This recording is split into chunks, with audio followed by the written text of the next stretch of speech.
as like the 3 bans on purpose. Yeah, I'm very surprised. I would have first picked this.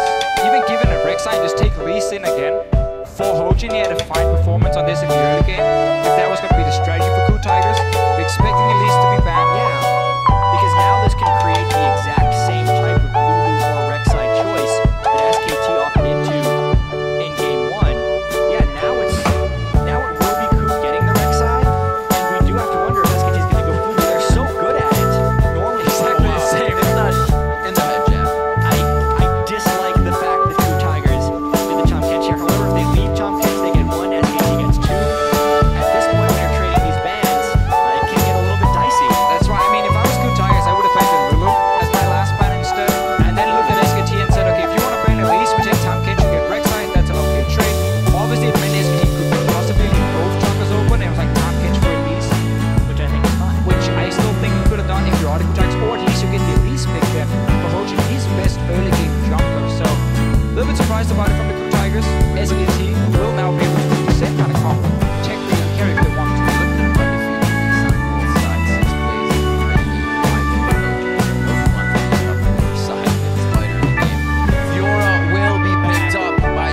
In the top lane, we usually see Marin taking that out of the rift, but Earl has had a few chances as well. Yeah, well, especially after he played it all 4 games against KT, continued to have good performances with it against Fnatic.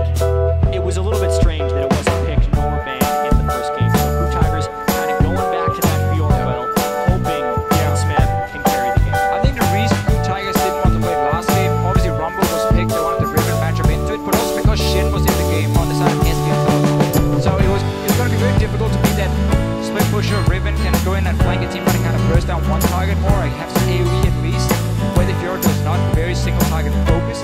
Now because Alistar goes in as the second support when once Tom Kench is gone, people go Alistar very often. Shin was available for Coup Tigers. They could run the Fiora, they will have this insane split push now with Smeb and double global for both jungle pick and support pick.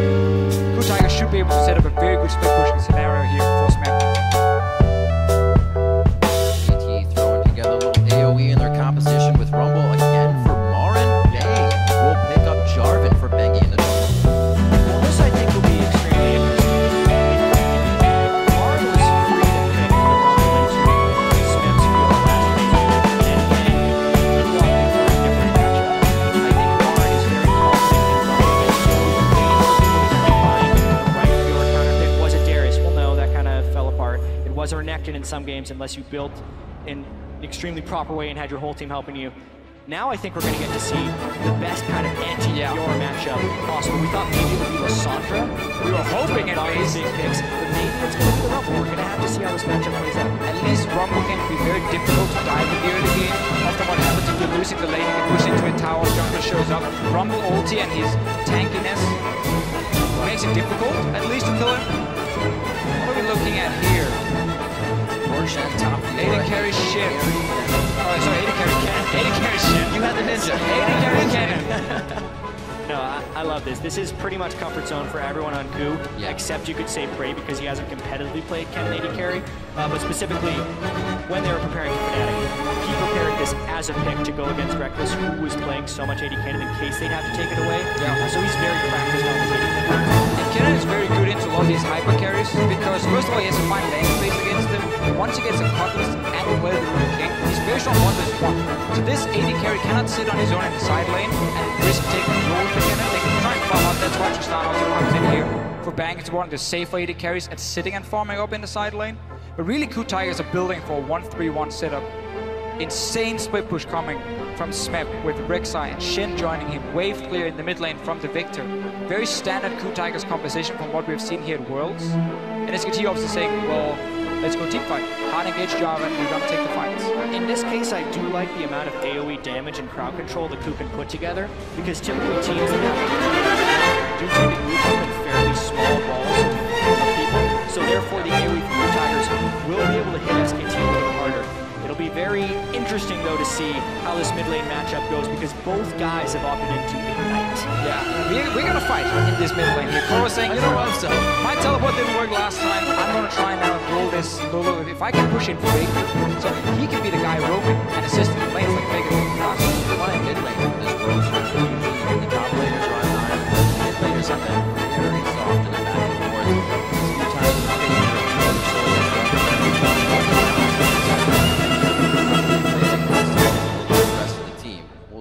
that turns tides here with Ignite in the mid lane.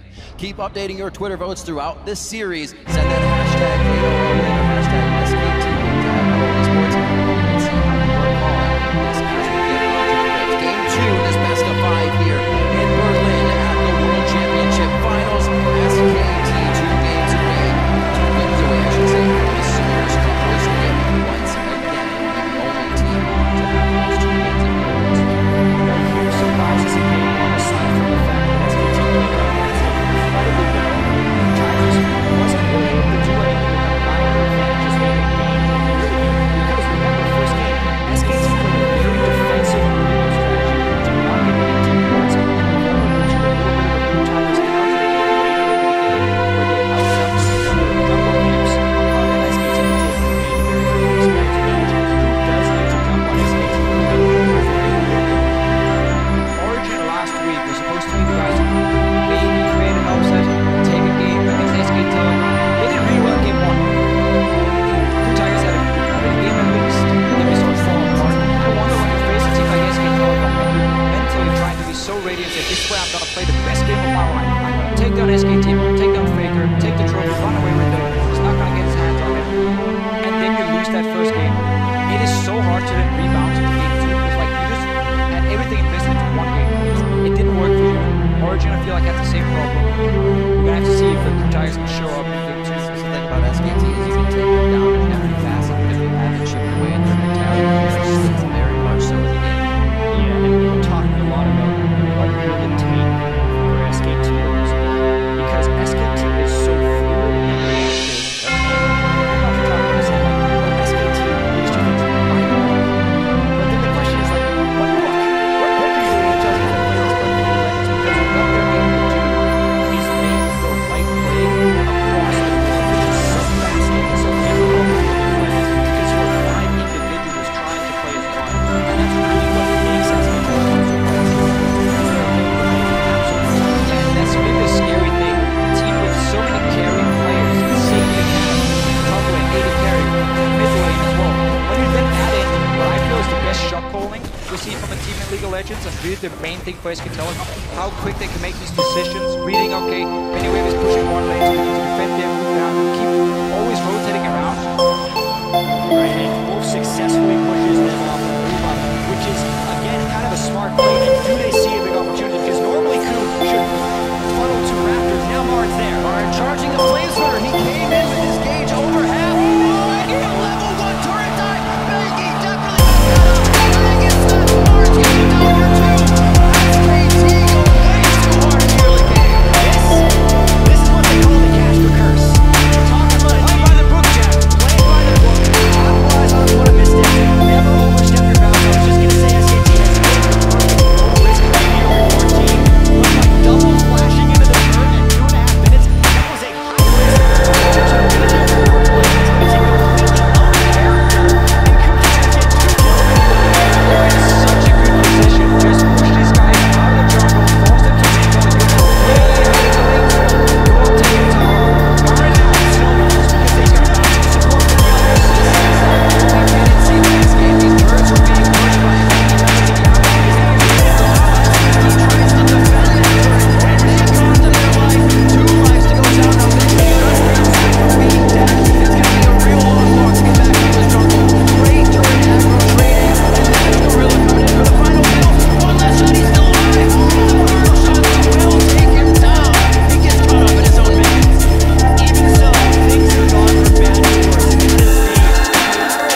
capitalized on by Ku by doing that turret dive. Now the question will be, where does Ku go from here? Because they haven't been able to push their advantages extremely well. Except Ku's team is actually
Nice little play here, can riposte the damage coming in from Bang. And in that melee, Kuro knows exactly what he's doing. 8-2 over the summer split with an 8.5 KDA on Victor. Victor was his pick. Yes. He brought it into the meta and it started the spring split.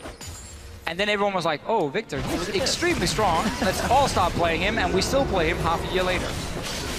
We'll see what he can continue to do. Like we said, not much action to the mid lane. Everybody else getting themselves going. Hojin still 2-0-2 as things have kind of slowed down. A little breather for both teams as they get full 3 levels under the turret. They have all the skills to get out or get in if necessary. Hojin, Ku actually got some nice deep wards that have already been cleared out so far. So we'll see if they can get themselves back into that jungle and ward it up. I would have liked to see SKT say, you know what, guys, we've been losing now this one-on-one between obviously the top laners or the AD carry versus the top laner.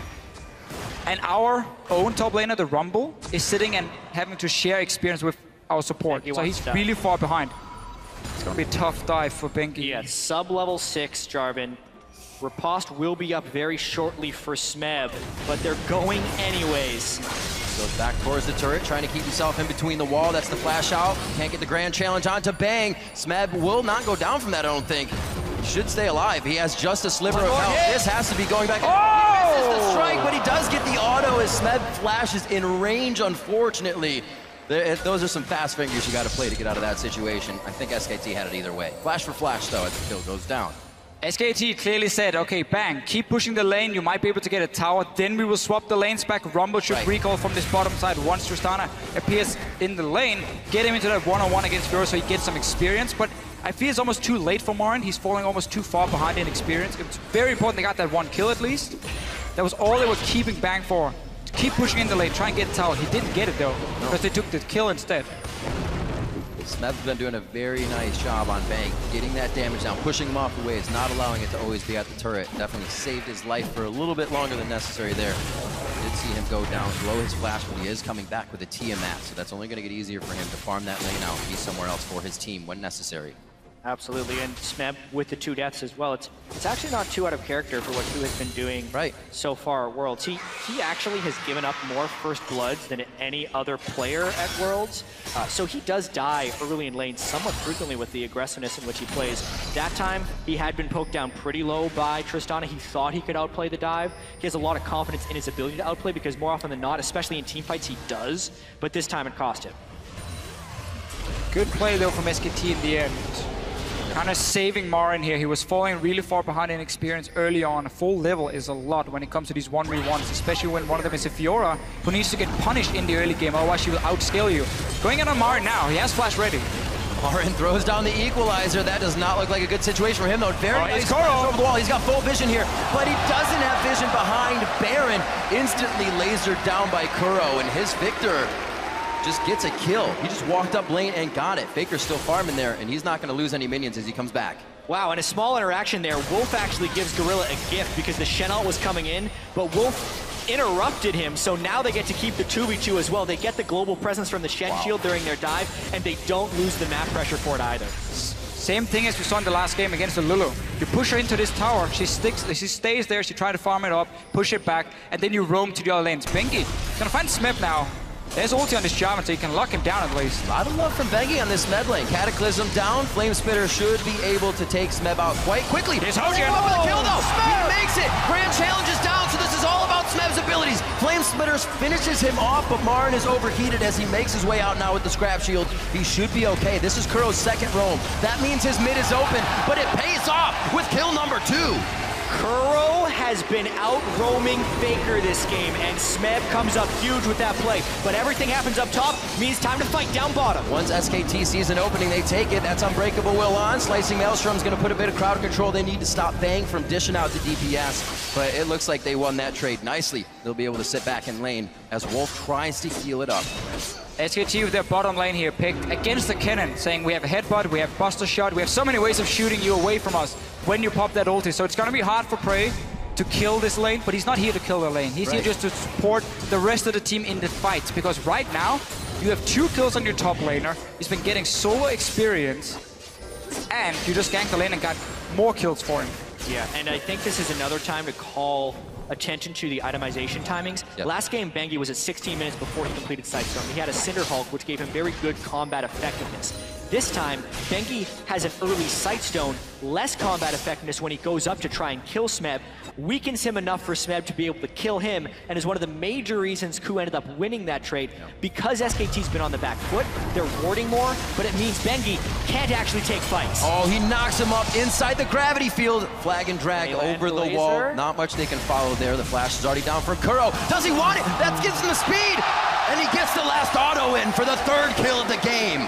Everything is going wrong for SKT right now. This is a play we normally don't see. Bengi walks into the enemy jungle to place a ward when his own mid lane is back in base. Faker wasn't even nearby, so he was all alone. Gets caught out. Faker now wants to kill Kuro. Oh, what a turn. Faker pressuring Kuro here. Flashes in, gets the kill. Looks like there was a little of bot lane as well, but they turned off of that. Faker getting it right back for himself. I feel like Faker just completely turned this game because it looked like Ku was making play after play and never breaking the momentum. The 3-man gank that they were prepping bottom lane, I think absolutely could have worked, but the instant Faker kills Curl there, the entire team pulls off the gank. Alistar Ultimate was still down, so they could have been able to focus him. At that point, Faker turns the kill around, gets the shutdown on Curl, knows that Curl used a lot of his summer spells and power to get the kill on Bengi, and it's the right time to go aggressive. It's top lane, man. Smeb is just getting further and further ahead. And he's the one with the lead now. Remember, SKT decided to put Marin down to the bottom lane. They decided to keep him there with the Alistar for such a long time, sharing experience. Replay from before. This is where it goes, you know, away from their by-the-book plays, because these are the kind of outplays a team like SKT can make. This is the choose-your-own-adventure. Right. When everything looks terrible, they're making some mistakes, they get one of these solo plays.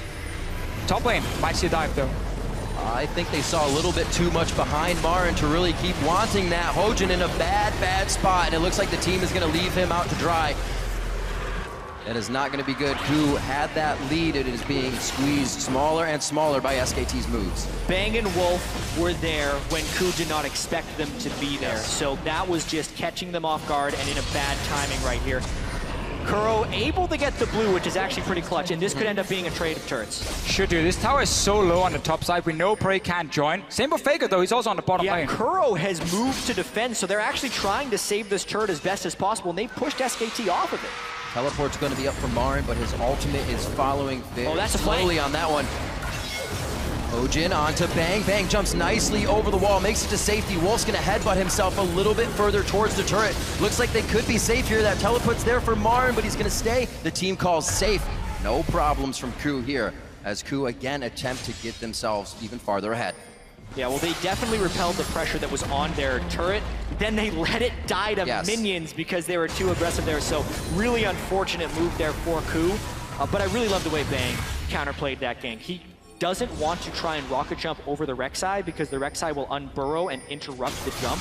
So he was very patient with the way he used that to jump around. Marin takes a shortcut, but it's not a good one. Oh, Hojin over the wall. It's not even going to be necessary. He does get the assist, though, in the end. And that is going to be Kuro, 4-1-0 now. Another really sloppy mistake here from SKT. Ku Tigers were just fighting on the top side of the map to walk into your jungle, and you didn't just walk straight through the mid lane. And not really sure how Marin got caught out of position in the first place by moving up there. Ends up dying. Kuro's 4 kills now on this Victor. It's gonna be so keen to late game fights. And this is the worst I've seen Marin play in Worlds. Early game, he flashes under the turret to try and get like a refund kill when it's definitely gonna be his death. And then again here in the mid lane with the 5th death. Slicing Maelstrom, they are going to call in the TP. Smeb's in. Is that a fight that they can take here? Unbreakable Will is down, so it's definitely an option to go for Wolf. Marin's going to join the fight, and he lays down the red carpet for Smeb to enter, and it looks like Smeb will go down as he hits the front door. Somehow, Wolf stays alive. In the end, it's Ku Tigers investing a teleport to try and create a play where, honestly, they just want to have this 1v1 in top lane. They don't need to try and join in for these fights. Just let Smeb do his job on his own. Because then SKT has to send up multiple guys to help Marin kill Smeb, and that's where you get your openings. Yeah, I agree, but when you're in a position to take down SK Telecom, what type of decisions will you make? Here, Ku does see a window because SKT burns Lulu Wall and an exhaust onto Prey early on, which means Smeb thinks he's free to go in, but the matching teleport way in the back has Smeb tunnel. He's out of mana by the time he goes in, so he can't dash to proc the last vital. I like the idea of putting the vitals on the Alistar because you're doing percent health true damage every time you proc the vital. Therefore, you can take down Alistar in an Unbreakable Will, but he was not respecting the teleport and absolutely should have disengaged. Yeah, and that was the weird thing, not respecting the TP, and he was recalling top lane. He was like, okay, back to base, got a lot of gold probably. And then he's like, oh, I have to react now, try and help my AD carry down on the bottom side. Those kind of plays can cost Ku Tigers a lot, because now obviously setting up that split push is going to be more difficult with no flash for Fiora and no teleport for her. Might slow down the game a little bit for SKT, give them more chance to farm again. You still don't have really anything completed for your AD carry. Faker has been doing well in the mid lane, but he's obviously not going to be the main damage dealer on your team. Looks like SKT still wants to make plays. Early distortion mobility for Wolf so he can get the flash pulverizes in to start things off. He does have that wild growth we just saw save his life if Unbreakable Will is down. A lot of options to go in. It's like Wolf and Bengi are going to be Bash Brothers here starting off these fights once they get the chance. Yeah, typically though, because of the gold deficit, we have to see a much craftier SKT. They can't just make the brute force outnumber plays that they could last game when they had big advantages. Here they have to be very creative, make Ku overcommit, and play from behind, which is what SKT has been able to do very well in the past, but they are in a much different position than in Game 1. And Kuro really wants to have an impact right now, or keep his impact going, because he's obviously had a great start to the game. Morel Normicon, it means you can go for your magic penetration boots, so your mid-game damage is very, very high on the Victor. Obviously delays your late-game items a little bit, but he wants to fight at the moment. He wants to be able to one-shot someone from SKT. I think that something that is very strange about this game is that we're 19 minutes in and the first dragon has not been taken. Ku Tigers has had what should be pretty good map control, but they have consistently been prepping turret dives and going for kills instead of securing the objective per se. Even with the global pressure of the Rek'Sai and the Shen, you'd think they would have gone for that already. But if we do see a big fight here, it would be around the Dragon Pit because that's what SKT is trying to draw in here with the mid-game Lulu Trist. This is super dangerous to Fischio. This is so risky for SKT. There's 2 items already on Prey. He's joining in as well. If there's a fight, Ku Tigers should be able to win it.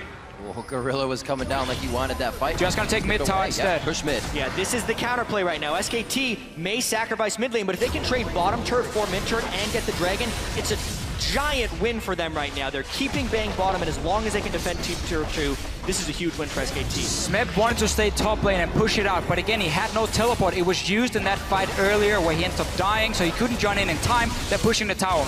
Because they see the Trist bottom, they wanted to push the inner middle turret right there, but you can really see that with the Lulu and the Rumble there, the turret push just isn't happening. Now Ku is trying to get deeper vision within the SKT jungle, but as you can see, SKT's really contesting almost everything. This is where they're hoping Ku makes a mistake. A lot of damage onto Smeb, but very nice parry on the flag and drag. And I don't know if they're going to be able to get the damage they want. Gorilla goes in the middle of the fight with a nice flash and talk. Gorilla goes down. Here comes Kuro. Throws down the Chaos Storm. It's all over Wolf, though. Nice flash over the wall from Faker. And he glitter lances over the Krugs and gets away so he does not take too much damage. Somehow every member of SKT is alive, but Ku is still on the chase. Marin dodging out the damage of the laser means there's not much follow-up to be had. And this whole time, Bang is pushing the bottom tier turret. This is SKT winning all across the map. SKT saw KuTiger split up and said, let's put down the Rumble ulti, let's try and lock down Fiora in the Rumble ulti.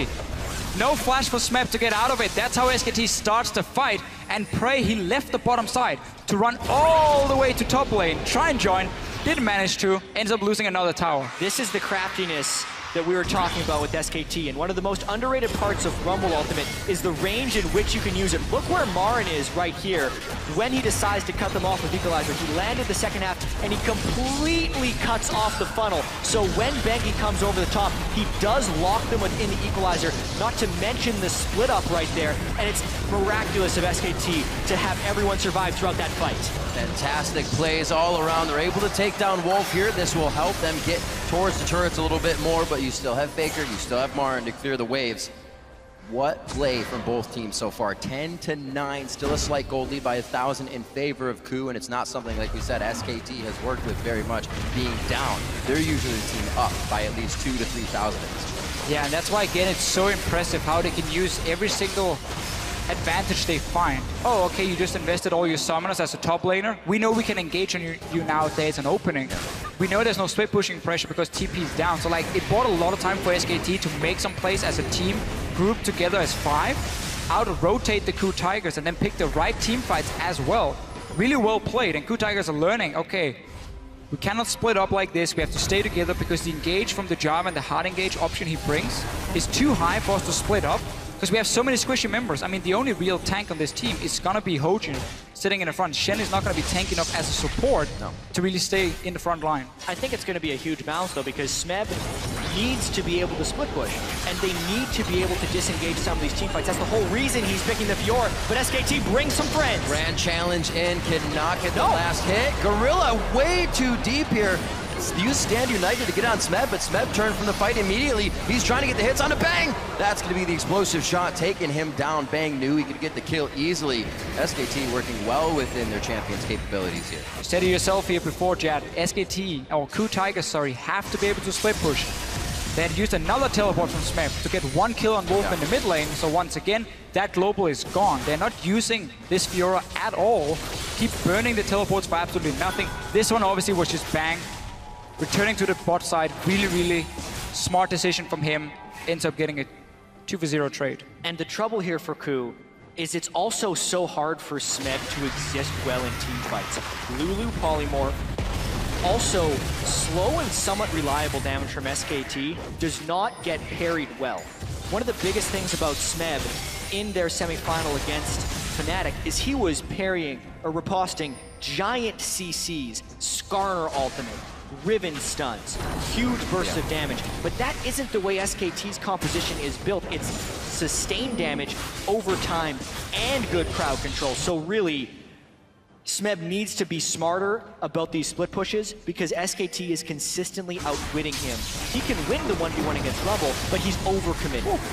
We've also seen it's very hard for Smeb to hit all of the vitals with the amount of pop-ups. The flag and drag Bengi used twice in the last fight to stay away from those vitals and give Smeb his HP back on Grand Challenge.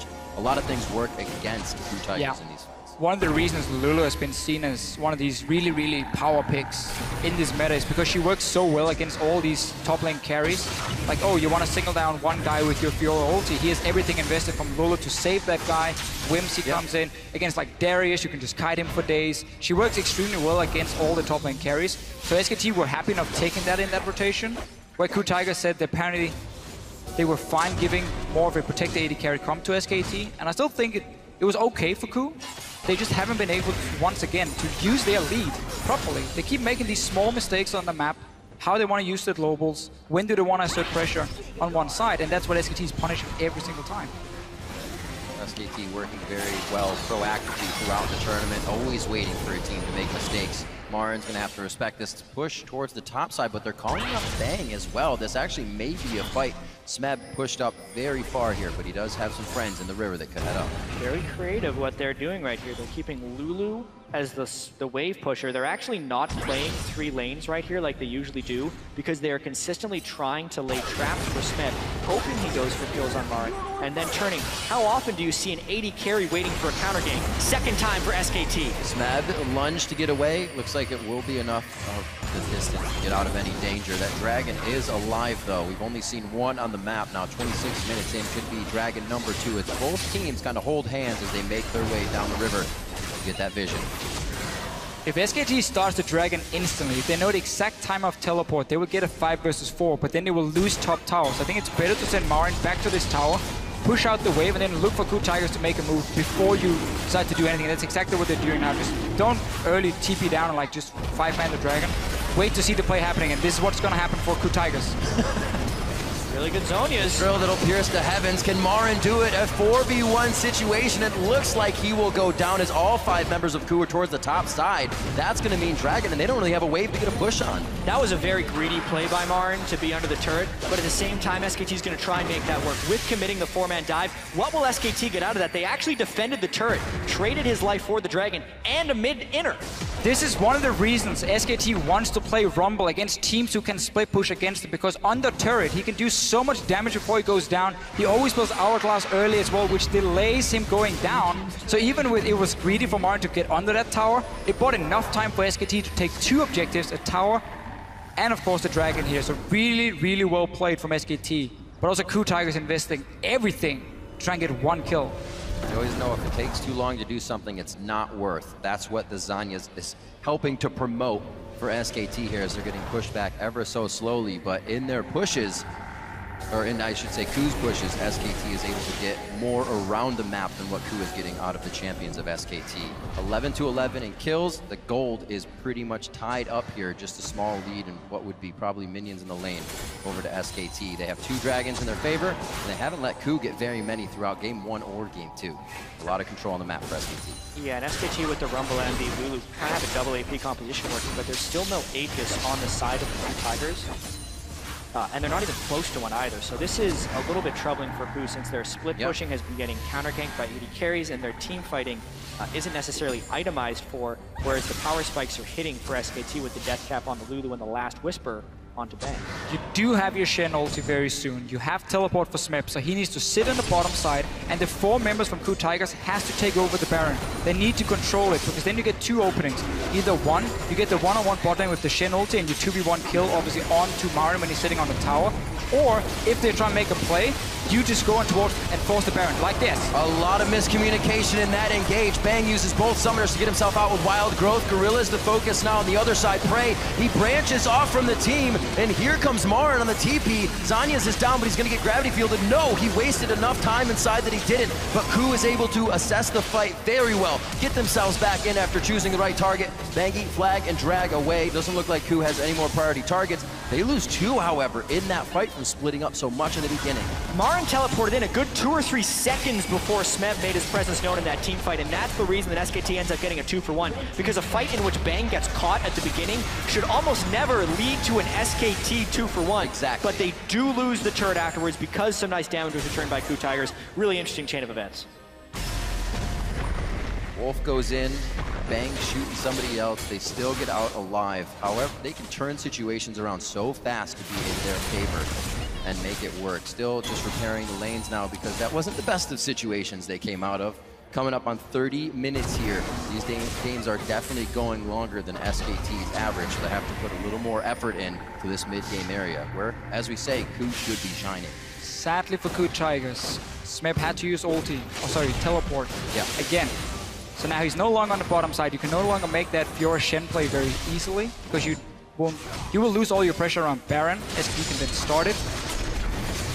So the whole setup for Ku Tigers with having that 1v1 just keeps getting delayed again and again and again. And Smeb really has been struggling to do a whole lot with that early lead he got, because he's constantly being put into team fights. So much of split pushing is about forcing the enemy team into decisions, and half the reason it works is because it's so difficult to coordinate everyone to do exactly the right thing and find the openings. But SKT has been the best team at Worlds this year, as well as having some of the best players, and I think that teamwork is one of the things that's stopping this split push from being so effective, aside from Smeb being a little bit slow on the uptake in some of his plays. And we can't really blame Ku Tigers for looking at that last fight and saying, oh, we can catch the AD carry, we should go for it. But normally that's not what they wanted to do.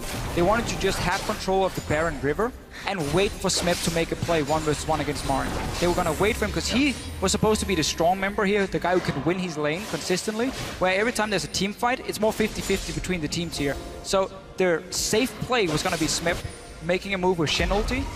That didn't happen because obviously they saw Bang a little bit out of position, they went for it, but that was basically what SKT wanted. Because now we have this situation again where two top laners are holding each other. It's very difficult for Kuden to make that play because they have no TP. So how do they capitalize?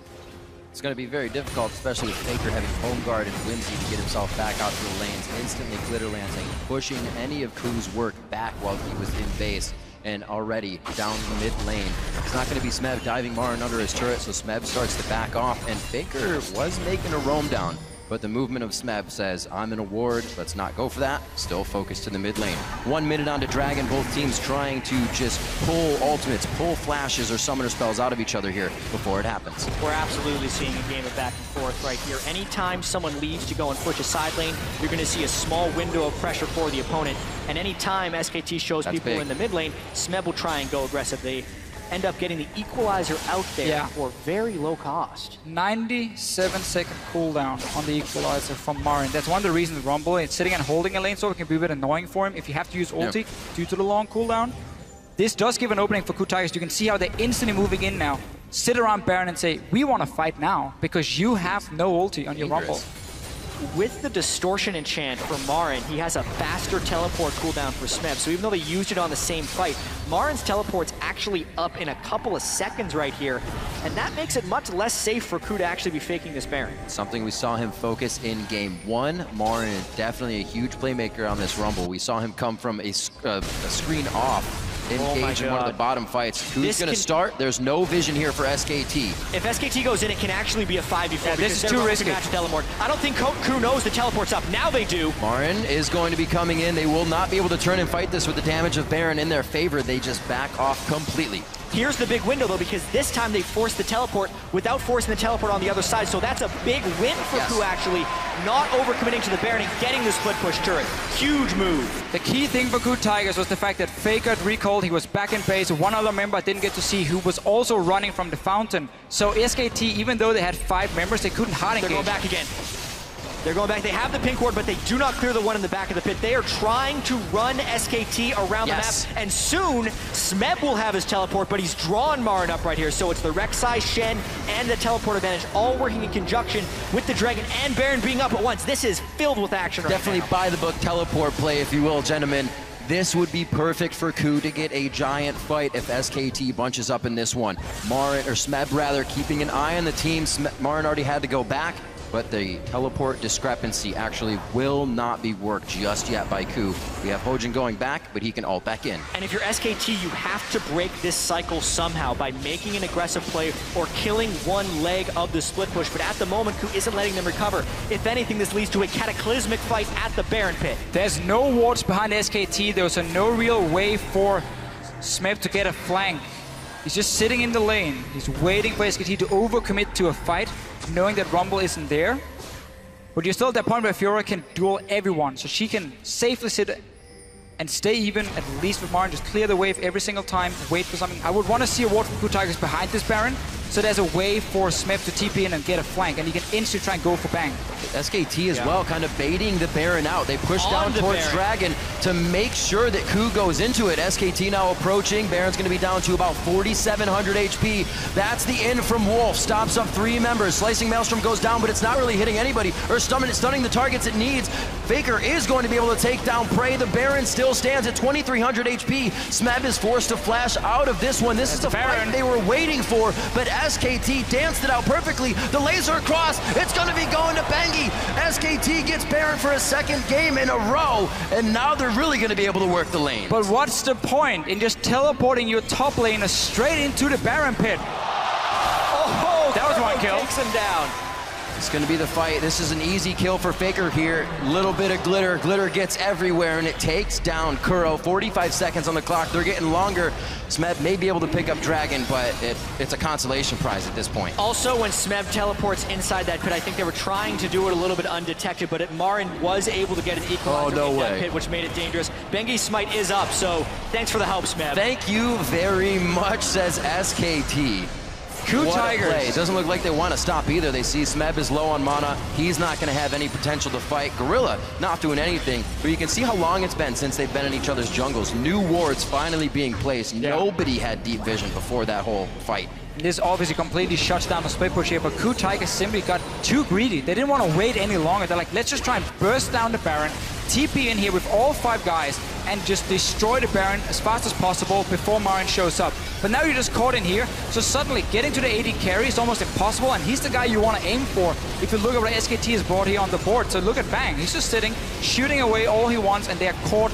5 guys taking damage from Baron at the same time. Also, the way SKT engaged that fight, with Wolf going in with the Unbreakable Will, the Baron was only hitting Ku, even though the team fight was taking place in the Baron pit. The dive that Smeb tried to do outwardly maybe would have been best served to just kill frontline to backline. He tried to assassinate through the team of SKT, which is almost never going to work. Yeah. Impatience is the word I would use from Ku right there. It was supposed to be start Baron, 4 members from SKT move in, TP in behind him, like flash taunt from the Shin onto Bang and try and destroy him as fast as possible, or maybe the Lulu, and then suddenly you have a good fight going for yourself instead of being caught in that pit.